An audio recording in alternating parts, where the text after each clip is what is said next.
Here's my hot take on no-code platform AI assistants. So the no-code platforms have all integrated AI assistants. Make.com does this, Zapier does this now too, where basically you go and you tell the AI what you want to automate, and then it pre-populates or suggests the modules that you would use. And my hot take is, this is not helpful. Like, it's a cute marketing gimmick. It'll get people who aren't familiar with no-code platforms to come and tinker around with it, but it's not helpful because their solutions are always unoptimized and very generic. And if you are going to a no-code platform to automate something, chances are you have a very specific use case that the AI just doesn't know. Again, cute for marketing, not very practical though. The thing is AI could absolutely be helpful if these platforms deployed it the right way. AI should be integrated in error handling.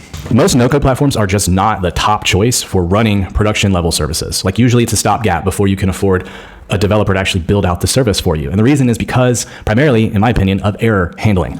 All these no-code platforms do is they chain together API calls. The problem is APIs can throw errors, and error handling is typically pretty limited. Prime example on Make.com, you can't do a lot with errors. You can ignore it, or you can retry the module. But the problem there is if the missing information that caused the error in the first place is still missing, then every time you retry it, it's just gonna throw another error. Most of these platforms don't have intelligent looping to go back to the source, which is usually a successful API call, and figure out what went wrong.